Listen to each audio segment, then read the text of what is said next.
Happy Friday, everybody. We made it. Glad you're with us. Golic and Wingo, ESPN Radio, ESPN2. As always, we are presented by Progressive Insurance. Mike Golic Jr., Trey Wingo here with you. We are less than a week away from the start of the NFL draft. We've got the WNBA yes, we do. Coming up, which will be interesting because that's going to be a virtual draft as well. Sort of a potential test run for what's coming right. Thursday with all of that. So hope your day is off to a good start. Hope you and yours are doing well. We got a lot of great stuff for you today. We're going to continue our Golic and Wingo mock draft. By the end of today, we will be halfway through the first round, and we've had some interesting picks being made already. And I have a feeling a theme that started yesterday may continue today. Just throwing that out there. Throwing that out there. Yeah, it's picks 13 through 16. Again, we will go to the city of the pick and let one of our analysts there or broadcasters there make the pick from our stations around the country. That way we can blame them if it's a bad pick, and we'll take the credit if it's a good pick. I am excited to get down with the thickness and all of this. We are getting to a big boy run. I'd have to imagine, because like when you mock the rest of the first round in general, when we see a lot of that, the run on the tackles specifically seems to be towards the middle of the first round there in that area. A lot of teams with certain need in that area and a lot of big fat men ready to do the work. Plus, we kind of got through what everybody thinks in the names in that top 10 or so. So now it can start to get interesting. And it will get interesting, believe me. So we got a lot for you today, including the idea of two stories that came out yesterday that sort of point us in different directions depending on your perspective, but it all points to the same thing that we're all sort of dealing with and how to grapple forward. For example, we have some positive news on the idea of states potentially opening up again in some limited capacity. We have an actual sport that has said, we are going to be playing. There's a sport that's out there that's put a hard, fast deadline on, and we'll look forward to that in the summer. We'll get to that in a minute. But all of that is overshadowed by the news that came out yesterday that yet another NFL player and a massive superstar does indeed have coronavirus, and that, of course, is Super Bowl 50 MVP Von Miller of the Denver Broncos. And that was just found out, I believe, this week, where the first one that came out was Brian Allen, the center for the Rams. That was 3 weeks ago. He's already passed the, as he said, this week he was going to get the all clear. For Von Miller, it was just this week where he got a cough, and he said when he was asleep, his girlfriend said the cough didn't sound right, so he ended up getting checked, getting tested, and does have the coronavirus. Yeah, so, and I think that timeline distinction is worth noting, because I had someone on a radio station I was talking to ask yesterday if they believed that the Brian Allen news, because that was all we had at the time, was going to have any effect on the NFL potential schedule going forward. And I said, well, it's so dated. He was only around the facility when there were a few people in there because they hadn't gotten back for the offseason. He was rehabbing an injury at the time. So all in all, I didn't think much. But now that we've got, all right, a guy that has contracted it during this time, it's a reminder that you can't really control what's going on with all these guys right now because they're all off at their own homes. And so there's a lot of variables you got to take into account. Yeah, and Miller was actually working out in San Francisco, which has been hit pretty hard by COVID-19 before he went back to his home in Denver. And why it's problematic for a guy like Vaughn. First of all, it's problematic for anybody. Oh, sure. The symptoms are all over the place. But for someone like Vaughn, who people may not know, he has asthma. And he also, he has a grass allergy, which, by the way, it's amazing that he plays football. He's allergic to grass. And he still managed to be the Super Bowl MVP in Super Bowl 50, and it was a unanimous selection on the all-decade team. But, you talk about people with underlying health concerns. Asthma and this disease are not two things you want together in any way, shape, or form. So again, from the NFL side, remember, there is nothing planned where they're together. All the facilities are closed, so he is quarantined off. And even if everything were to run on time, if you wanted to start training camp, that wouldn't be till the third week of July, and I doubt that's going to happen. But remember, starting, I believe, Monday, they're all doing their virtual workouts where it's all going to be on computer, whether they're working out, they can have classroom time. That can all officially start on Monday. But again, they're all separate from one another. So Von Miller is in the quarantine phase of this. Yeah, he is. And it's just a reminder of how different life is when this happens to a star player as opposed to poor Brian Allen. Yeah, who was 3 weeks ago. That news sort of came and went. But the Von thing is interesting because when I first heard the Brian Allen news, I thought what I thought. It was 3 weeks ago at this point. it was further away from when he would have been around other people. So this isn't like the end of the NBA season. But if you've got more people that pop up like Von Miller, and now that someone's been able to come forward, if more guys start to self-report and say, you know, I've been dealing with this too, does that kind of make the NFL pause at all? This idea that, all right, you could potentially at some point bring all these guys back together and you've got, 2,000 guys. You're not sure who might come back with what. Listen, that is something they have to factor into this. As the NFL has said from day one, when everything came to a hard pause, it is our plan to go forward and have a full regular season and a full postseason. And it's fine to plan for that, but you better plan for the other side as well. You better have contingent. And I believe they are doing that. I would be hard pressed to say that the NFL is just, nope, we're going forward. Oh, no. Everybody is planning contingencies. And as we found out yesterday, outside of sports, the country now has a plan going forward. Exactly. Real quickly, Von Miller will join NFL Live today at 2:00 to talk about that because he wanted it out there. Right. He wanted public knowledge to let people know, hey, this thing is serious, especially for people that have the allergies and the asthma like Von Miller has. But to your point, Mike, we saw governors on the East Coast sort of band together and begin to have a plan. Governors on the West Coast are doing that. And then 7 Midwest governors also recently did that, talking about we're going to have a coordinated opening with all these neighboring states to make sure that if we do something and they're not doing it, that doesn't help anybody and helps us go background. And the president alluded to that during his press conference yesterday, speaking with again about his conversation with sports commissioners about how not only the sports can come back, but how the fans can be a part of it as well. But in terms of sports, they'll probably start off. As you know, I spoke to the commissioners yesterday, almost, I guess, of every sport. Many of them are going to be starting without the fans, so it'll be made for television, the good old days, made for television, and it'll go that way, and then fans will start coming in. Maybe they'll be separated by 2 seats, and then ultimately we want to have packed arenas. When the virus is gone, we're going to have packed arenas, and we're going to be back to enjoying sports the way they're supposed to be. So it comes to our world some. Yesterday, the plan was a 3-phase plan for the country to open back up, depending on your curve in your area of the country for businesses and the economy to get going again. And then it comes down to our neck of the woods in sports and say, okay, what does that mean for sports? Not only sports starting up, but can you have crowds at sports and when and if and when that can happen? Yeah, I mean, look, obviously we all want sports to be back as soon as it can be and the fans packed. But the other part is, will the fans be willing to be packed, right? I mean, that's part of this process. And we saw that survey where 70+% of them were saying, hey, until there's a vaccine, I don't think I'm going to be rubbing elbows with people that I don't know. Well, and I think that's the other part of this is until there's a vaccine. And we've heard the timeline of that for that originally was 12 to 18 months. And we've heard some signs that we might be further along in that process in getting towards something like that. Like, that's when you're talking about anything even closely resembling the old normal, right? Like, correct. You're not packing stadiums or anything even close to that until you've got a vaccine, because the virus never goes, like the flu doesn't go away. Like, that's the one comparison I'm sort of okay with making with the flu at this point, considering what a cluster that was for a while. Like, it doesn't go away, but you just have the means to control things a little better. You've got a better understanding of these things. You've got vaccines that go along with it. And so I feel like that's the only way people aren't going to have that pause if it comes to going back to stadium. Right. I mean, that's a great point, because this thing isn't going away. It's just we don't have the knowledge of this yet that we have with the flu. And that goes into the one voice that we need to hear on this for sure. And that would be Dr. Fauci. Again, that's all you need to say is Dr. Fauci. Dr. Correct. Fauci. The Fauci. The Fauci, however you want to say it. But he chimed in again in our world of sports about when and we can see large crowds back in sports. The answer is it is conceivable that we will be able to do that.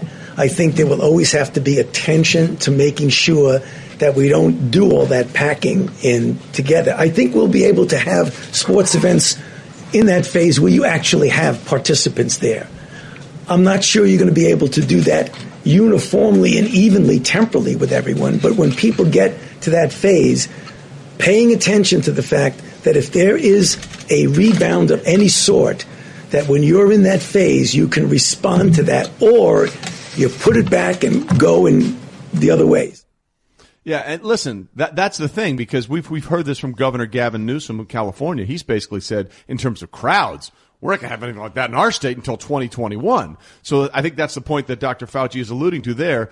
In the Midwest, in Chicago or somewhere else, if they feel like, okay, we can do this and have crowds that fine. That doesn't mean the crowds are going to be everywhere at the same time. Everywhere. Right. By the way, we need a T-shirt that just says the Fouch. Fouch. The Fouch. Fouching it. You've seen the picture of him playing high school basketball, right? Oh, yeah. It's amazing. Dude, yeah, it's amazing. Fauci gets buckets. I want the Fouch. Fauci and Tim Kirkchen one-on-one.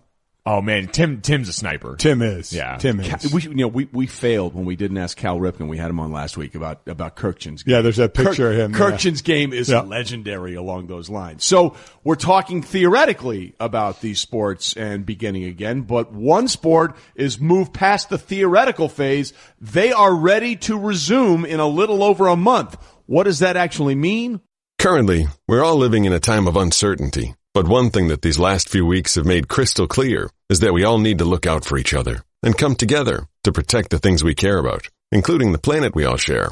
That's why Allbirds is on a mission to leave the planet in better shape than they found it. Allbirds makes shoes from premium renewable materials, and they just announced the carbon emissions for all of their products before they offset them to zero. Allbirds will be listing the carbon footprint on all shoes moving forward, just like nutrition labels on food, but for your closet. Their shoes' average carbon footprint per product is equal to running 5 loads in the dryer or driving 19 miles in a car. They're committed to lowering their shoes' environmental impact over time, so they leave a better kind of footprint. Allbirds knows we can create a more sustainable future, but only if we hold ourselves accountable. With Allbirds, feel confident knowing you're wearing a shoe that's doing right by your feet and the planet. Learn more about their sustainable practices and find your pair at allbirds.com today.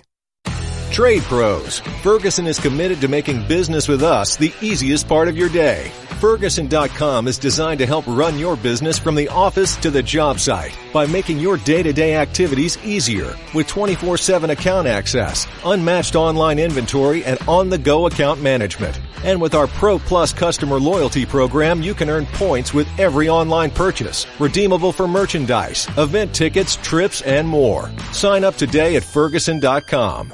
Golic and Wingo with you. Hope your Friday's off to a good start. ESPN Radio, ESPN2. We are presented by Progressive Insurance. Mike Golic Jr., Trey Wingo here. So we're looking for this potential little sliver of optimism here going forward, as we heard from President Trump and Dr. Anthony Fauci, saying there is a way forward, and we're sort of clinging to that idea that there may be the phases to this, right. Where things 3 phases, up. phase 1, and said there may be some states that will be doing that starting today who have not been hit hard by this. Yeah, exactly. And again, that's the hard part for this, because it's affecting different places at different times, not only here in the country but also across the world.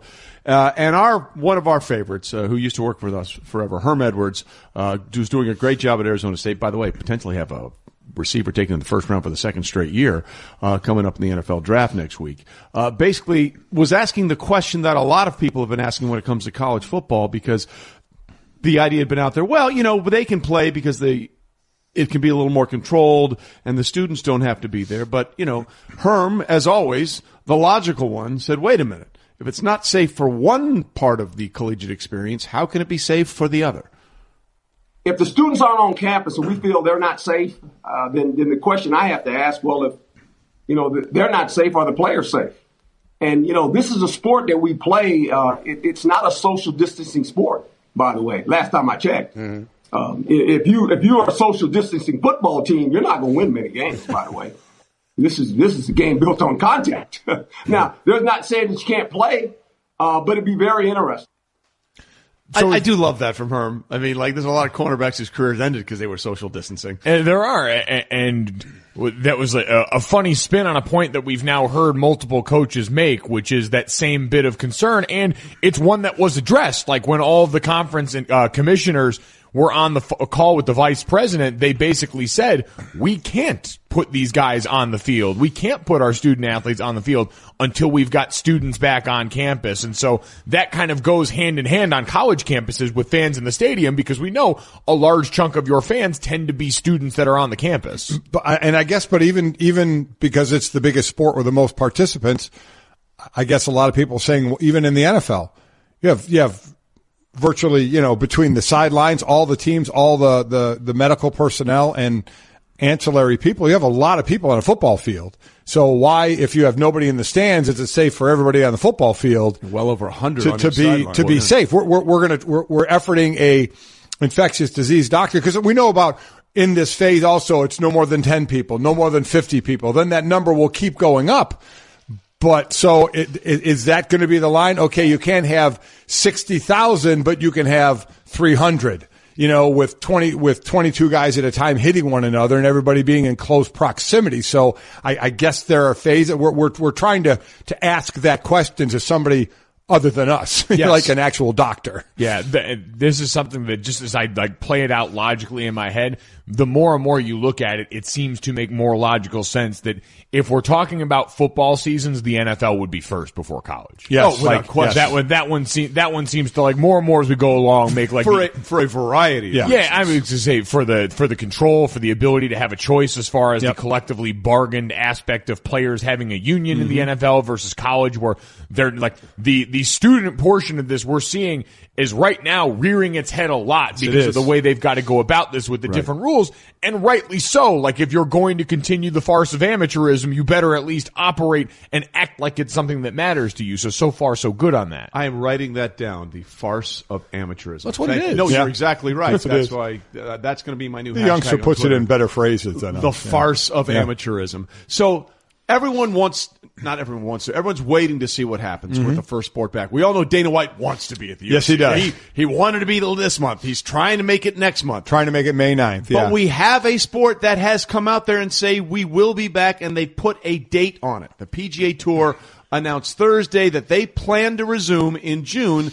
And I think it's June 8th. Is that what it was, I believe? The first tournament is going to be the Colonial in Fort Worth, which is now known as the Charles Schwab Challenge. So the plan is for that event to go on and be a live sporting event on the PGA Tour. And we had Michael Toth, who was the chairman of the Charles Schwab Challenge tournament director, along with Freddie and Fitzsimmons, and he alluded to the fact that while it's great to be out there, there's a lot of pressure if you're the first one out of the gate. It's scary. It's daunting because I want to make sure that we do it right. I know the PGA Tour wants to make sure they do it right. And so I hope we're a benchmark, and I hope we're an opportunity for people to get back to normal. But it's different. Golf's outdoors, but I do want to be, and I think the Tour wants to be, the leader and have that opportunity to be the benchmark for other sports to kind of look at and identify if it's the right time for them. Well, and this is the interesting part, because you and I have agreed, especially the way we play, social distancing is easy on golf. Someone's going left, someone's going right, and occasionally someone finds the middle. Yeah, exactly. You meet on the putting green, you wave at each other, you go to the next tee.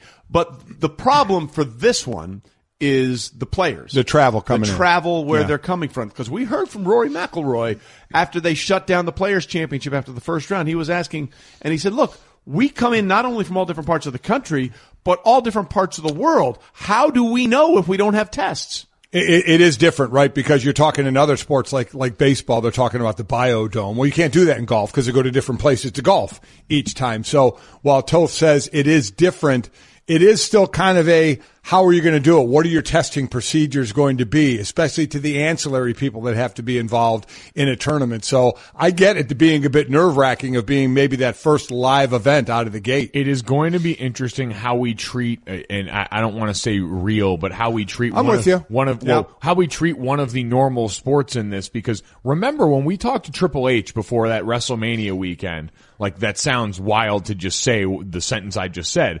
But when we talked to him and we asked about their testing going into that, we didn't get an answer. Like, they weren't testing for the people going into that. And it made it sort of a conflict watch, but we all watched it, and WWE kind of skews that line of sports and entertainment in such a way that I thought maybe people are willing to just overlook it for that reason and because it's always been this renegade group. But now if it's the PGA, and now we get towards this and we don't needing to hear a concrete plan for how they're going to test and do this is number one on the priority list. Because if not, I am very interested how we would judge the governing body of one of the normal major sports, especially around here, if they're bringing people back and they don't have something like that. Right. And the other part of it is they can announce that the tournament will go on. The question then, how many of the players show up? Right? I mean, I think, as is the case with everything, there's a sliding scale. If you have the means to wait it out, you're probably going to wait it out a little longer than everybody's like, hey, I'm trying to keep my card. I'm trying to put food on the table, so we'll see what happens there. But we have a definitive start for one league. Coming up, why the G League may end up becoming the league to get to the NBA. We'll get to that next. Golic and Wingo, ESPN Radio, ESPN2. Support for the Best of Golic and Wingo podcast comes from our friends at Rocket Mortgage by Quicken Loans. Home today is so much more than it was yesterday, but at Rocket Mortgage, home is still all about you. During these challenging times, the top priority at Rocket Mortgage is the health and safety of the communities they serve. If you need mortgage assistance, their team is available 24/7 to answer questions and offer solutions. Whether that means saving money on your mortgage or finding a new way to navigate payments. From their home to yours, the team at Rocket Mortgage is with you. Visit rocketmortgage.com/Golic to learn more. Call for cost information and conditions. Equal housing lender, licensed in all 50 states, NMLSconsumeraccess.org, number 3030. Geico knows there are many reasons why you ride. From the camaraderie of the other bikers, a band of brothers, always there for you, rain or shine, to the amazing savings you get with Geico on your motorcycle insurance and accessories coverage all year round. But for Bucky Hornhill, it was one reason in particular. It was my helmet hair. I was born with helmet hair. I've tried to cut it a bunch of times, even buzzing it, but it immediately just goes back to helmet hair. Geico Motorcycle. 15 minutes could save you 15% or more.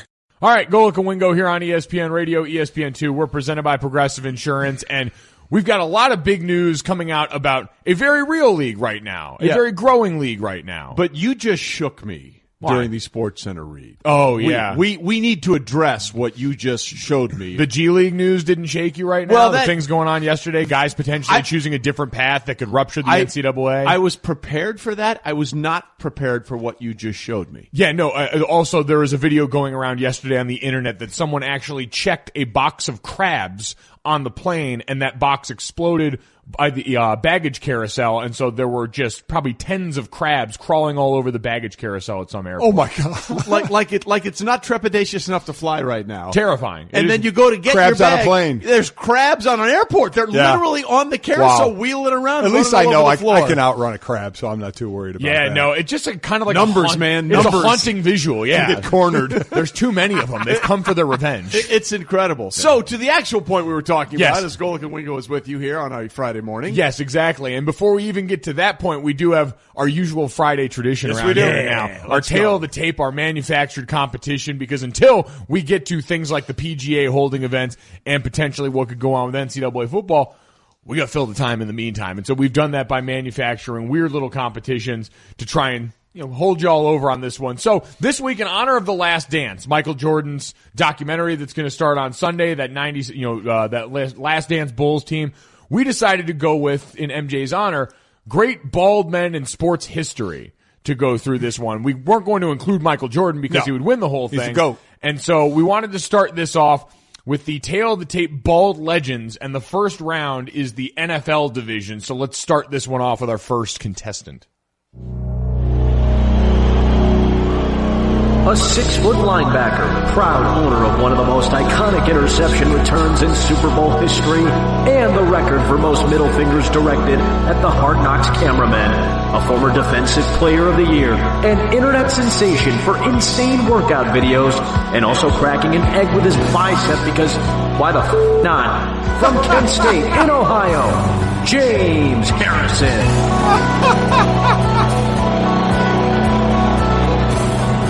God, I love Adam Amin.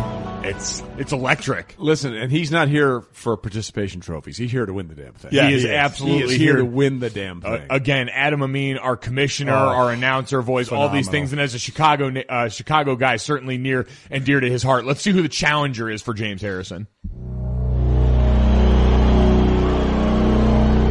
The man in the middle. Don't let all those billboards around downtown Chicago fool you. This guy was 100% bald. Standing at 6'4", weighing in at a staggering 258 pounds. So intimidating, no one dares point out that barbed wire tattoos were not even cool when they were cool. Out of New Mexico, Brian Urlacher. Love it. This is a Tough one. Urlacher against Harrison. Wow. Yeah, now early lead. I honestly thought this was going to be a runaway for Brian Urlacher, like one of the true famous bald heads in NFL history. But Harrison is here. He gives zero you-know-what. People are scared of James Harrison. Yeah. They may vote for him just because James Harrison may find out they didn't vote for him. 58.7% of the votes right now for Urlacher. So in the early going at Golic and Wingo, you can vote on that. It's been up since 6 o'clock. You can vote on that for the rest of the hour. We'll have more baldies for you certainly here. I just enjoyed that Brian Urlacher was a middle linebacker. He was technically the man in the middle from New Mexico, Luke Longley. That could not have matched up any better in all this. Simple thing. Honestly, I mean, I love Urlacher, but James Harrison scares me to death. Scares me to death. His workout videos were ridiculous. And he is not here for your participation. No, he is trophies not. In any way, he shape, is or not. form. So we'll keep that going throughout the day. But then there's the interesting news that's coming out of the NBA/high school, for lack of a better term. And the reason I say NBA and high school, because that thing in the middle, the NCAA, has been cut out for this prospect. A California high school star, Jalen Green, the number one prospect in the 2020 ESPN 1000, is not going to go to college ball. He's going to go straight to the G League for a year and then hopefully put himself in line to be a top pick in the 2020-21 draft. He's not the only one. No. Another five-star guy, Isaiah Todd, is not going to go to Michigan, was going to go to Michigan, but said he is going to pursue a professional path instead, and that path may also be the G League, the Pathway League now, as they're calling it. They've upped that game now, and I think basically we all agree that if guys are going to skip college, they're tired of them going overseas. Right. LaMelo Ball going to Australia, and others that have done that, and they've said, let's make our G League better, and they have to the tune of paying $125,000 and really kind of getting them ready for the NBA. So they are making that a very viable option for those that don't want to go to college even for that first year, or maybe, not even the top players, maybe guys just don't want to go to college at all. Well, and for $125,000, they upped that. They decided that was not enough, so these elite prospects are going to be making around $500,000 in some cases. So $500,000 to potentially go and be a part of this. But the college aspect of this is interesting, right? Like the rule that necessitates or facilitates something like this. Yeah, people they get confused or they forget about this all the time. This wasn't an NCAA rule. No. This was an NBA rule. The one and done. Exactly right. So the NBA said you can't come to high school you can't come straight from high school anymore, so you need to go to college for at least 1 year, which set up the NCAA with, okay, fine, we'll take these guys, we'll have the one and done program. Then the NBA didn't like that look, so they're doing this. And it's like, oh, look at us, we're better than the NCAA. But you started this whole process to begin with. They fixed they tweaked their own issue. Mark Titus tweeted this yesterday. 1, NBA adds rule making prospects be year out of high school, basically forcing guys to play for free in the NCAA. 2, NCAA corruption skyrockets. 3, NBA exploits opportunity, pumps up G League, signs number 1 recruit. 4, everyone applauds NBA for sticking it to NCAA and fixing the problem that they created. And while maybe I'm not that cynical about it, it is worth noting in all this. Now, this was something that came up too. There had been talks of eliminating that one and done rule. Right. And our own Adrian Wojnarowski tweeted yesterday, as NBA and NBA PA talks on eliminating the one and done remain stalled, strengthening the Pro Pathway initiative became even more important to Adam Silver. In many ways, this is a bridge to that eventual day. LaMelo Ball and RJ Hampton signing in Australia accelerated these changes. So I think this criticism has an end date because I believe ultimately they're going to get rid of the one and done right now. I think by 22, I think in that area there. Hopefully, and that's if these the talks get back on course, if they become unstalled, for lack of a better term. And Dad, we were talking about this before the show though. This could still be a viable option for some guys, and quite frankly, maybe closer towards the middle ground guys that could really hurt the NCAA. There are plenty of guys, let's be honest, who don't want to go to college, who don't want to have to put in, that time in college, and now they may have a viable option that will pay them well. As you mentioned, the top guys, like the Jalen Greens may get upward of $500,000. The other guys may not, but they're still going to make some pretty good coin and not have to go to college, and they're getting that pro experience to maybe then jump to the NBA. So while it won't affect once the one and done is over the top players, because they'll go right to the NBA in the draft, there'll be a number of players that say, why the hell do I need college? I want to play in the NBA. Why don't I go to the G League, get paid, and they're going to get me ready for the NBA? Listen, there's a bunch of things that make a ton of sense about this because there's probably 10 to 15 guys every year that are being told by all the evaluators, you have the ability to do this. So why go and, for lack of a better term, air quotes, fake being a college student? Go ahead and do this because there's more than just the basketball side of this. If you're a 17-year-old and trying to make a jump to the NBA where there's 20, 25, 30, 35-year-old men, there's a whole life thing. I remember that Sports Illustrated did a great article about Tracy McGrady when he did this, and he was up in Toronto. He's like this kid from the United States, and suddenly he's 17 years old. He didn't even, how do I pay my bills? How do I wash my clothes? All that kind of stuff when you're protected as a high school kid. Your parents do all that for you for the most part. And that part of the learning curve is just as important as the basketball part if you're trying to make that quantum leap. Well, and it sounds like that's really like the holistic approach that this whole thing is aimed at, the idea of getting veteran players that were a part of the G League to be a part of this process in helping groom these guys, not throwing them immediately into G League games. They would play a couple of G League games that wouldn't count towards the overall season for them. They would play games against other groups coming in on that. They would have a process to essentially wean them into the NBA lifestyle, for lack of a better term, and you would get all of the coaching in those other areas. It's sort of akin to when you go and train for the combine, these big box facilities, these big box training facilities, they're going to give you the ability, teach you about a lot of the things that you're going to face throughout that process. That's kind of what the NBA, and I think that's the part that I would be most willing to applaud in this, is if you're going to do this, doing it the right way for the entire person, because they understand their success or failure is predicated on, are these guys, at this point I can say, these kids that we're bringing in going to be able to hold up to the rigors of what we're about to introduce them to? So we look at, I think it was, and correct me back in the studio if I'm wrong, was 2005 was the last year that a high school player could go straight to the NBA?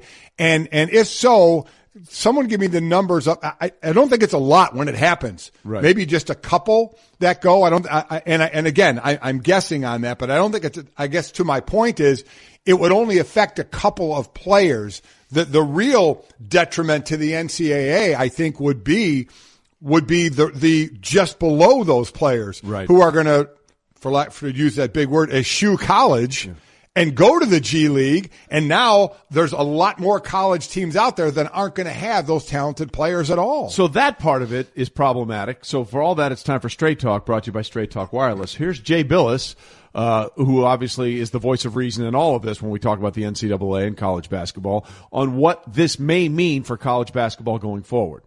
What I think you have ultimately is a diminishment of the overall product of college basketball. Doesn't mean it's going to die on the vine. Nobody's suggesting that, or at least I'm not. But it will be diminished. You can't convince me that the college game would be better off without Zion Williamson and without Jalen Green and the like. It's not better. And I think the NCAA has to figure out a way to provide incentives for players to come to college.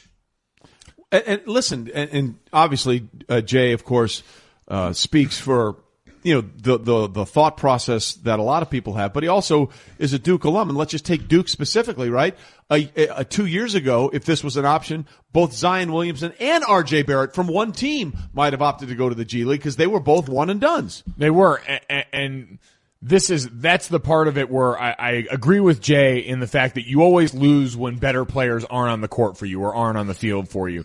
But college basketball is also, and really college sports in general, are super insulated in a way from that because the coaches tend to be the stars. They're the most consistent force in a lot of this. And we joked about this the other day with, Michael Jordan, and the only person that could hold him under 20 points was Dean.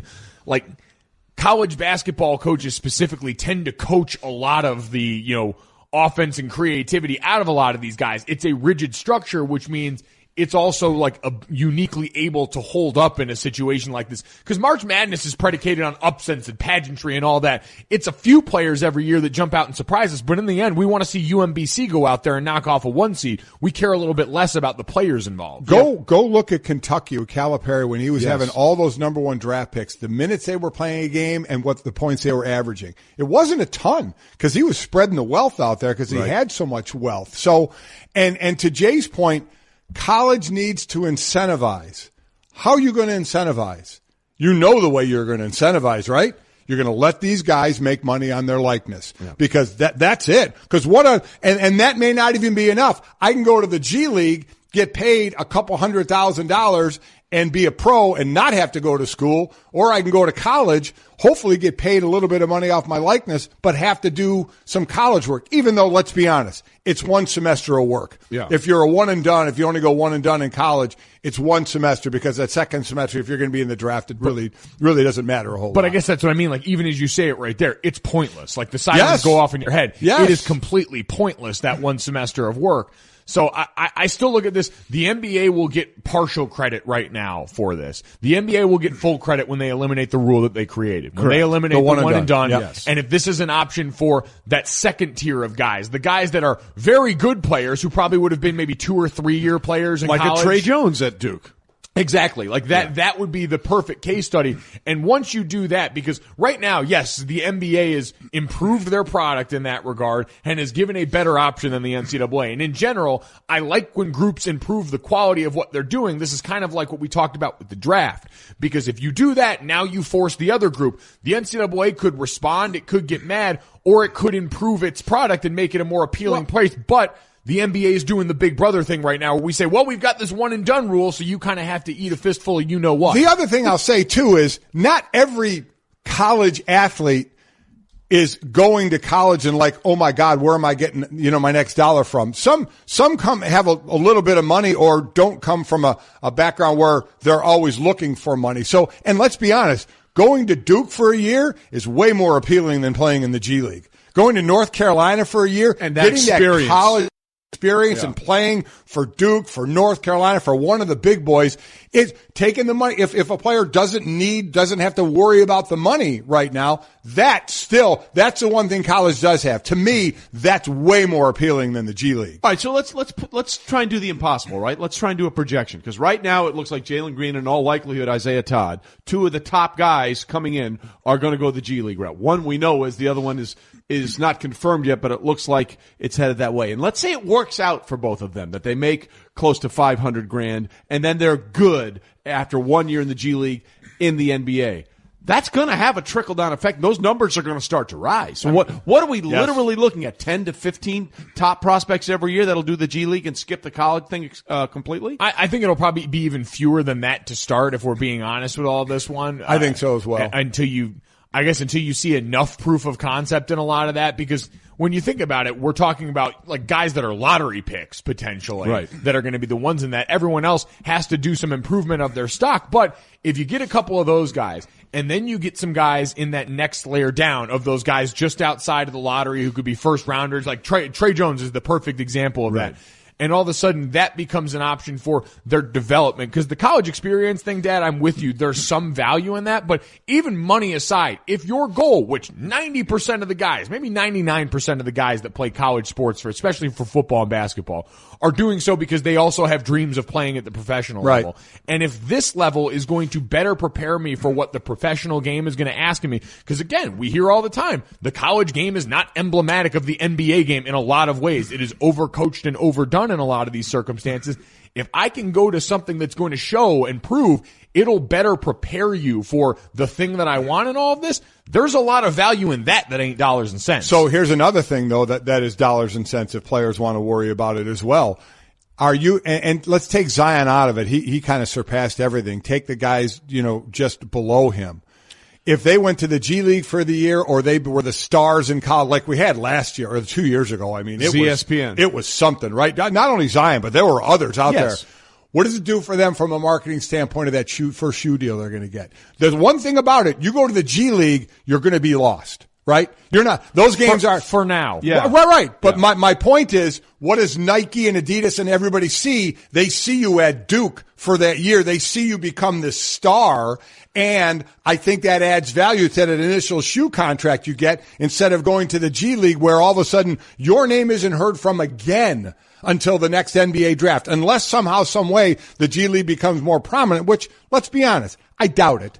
I doubt it. Well, I know the Summer League became more prominent because of Lonzo Ball. I get it. But the G League is not going to be that. There's value outside of the drawing the paycheck for playing the game, of the marketing that you can get by playing big-time college basketball. There is value in that, but there's value in that because of what you just said. The player, Zion Williamson, Lonzo Ball. If big players start going to the G League, I think you will hear more of the G League. I think you'll hear more of that, but I get it. The platform is worth something. The problem is Zion is an outlier for a number of reasons. He's an outlier. But it was a multiplier for even what the platform can offer you. Like, in general, yes, college basketball can make you more well-known, but I'd be curious, like, the reason we had all that impropriety in college basketball is because shoe companies have these kids on their radar from a much earlier age. Like, if you're a star high school player, you could get a shoe deal right out of that. Like, that's why we had, allegedly, shoe companies offering all of this money to try and get kids to certain From what we've schools heard, to ensure that they would come with that shoe company after. Like, these guys are commodities from the jump already. And so I think in general, for a player that's not on the Zion level, the difference of what you have going in and what you have coming out, I'd be curious, and I don't know if there's any way to quantify that, but I'd be curious if that's even worth as much money as we're talking about here relative to being able to go out, become a pro now, earn that money in the year that you're talking about, and begin negotiating immediately with the people that are going to be your shoe contractors. Yeah, there is certainly value, whether it's Michigan State, North Carolina, Duke, these Kentucky, these blue blood basketball programs, and there is a bump from that. But at the end of the day, what's the line? The talent, you go where the talent is, right? And if the top talent starts going to the G League, I think they're going to see a lot more eyeballs, because everyone from Jonathan Gavoni and Adrian Wojnarowski are telling people, hey, these are the best prospects, and that's where they're going to be. That's where the eyeballs are going to go. It is. March Madness is still such a platform that it'll always benefit some kids, but as the incentives start to go one place, like, life's not complicated in that regard. You follow the money and incentives, and we'll just use incentives for lack of a better word because there's more of these things. It all follows that. So you're going to point the arrow this way, and people are going to follow. The one line from Watergate: follow the money. Yeah. Right. all of that is Straight Talk, brought to you by Straight Talk Wireless. Everything for less, only at Walmart. Golic and Wingo with you. We are presented by Progressive Insurance. Hope your Friday is off to a good start. Do we have an update on Baldy McBalderson, Paul? Oh yeah, let's see. Because it's Brian Urlacher versus James Harrison. So it's two guys that were mean linebackers to start our tail of the tape on this Friday. The voting has shifted. James Harrison got a little 1% bump after our last conversation about this. So at Golic and Wingo again, you can vote our Friday tail of the tape Bald Legends division in honor of Michael Jordan in the Last Dance documentary coming out. It's the Michael Jordan bracket, because if we put him up against anyone, he would destroy them. Exactly. That is correct. So we've ceded the title to the GOAT, and now we're just having him as the background for fun. But coming up next, why one NFL player is making a pitch for an MVP to join his team. And is he right or is he wrong? We'll get to that next. Golic and Wingo. Geico presents Left Brain versus Right Brain. I've decided it's a sensible decision to switch to Geico. Okay, I feel you. We could save ourselves hundreds of dollars a year on car insurance. Oh, and then airbrush a Pegasus on the side of our hatchback. No, we will not airbrush a Pegasus on the side of our hatchback. We will reinvest that savings in a high-yield investment like a mutual fund. Oh, a Pegasus riding a jet ski, playing a bass guitar. I cannot believe we share the same medulla. Geico. 15 minutes could save you 15% or more.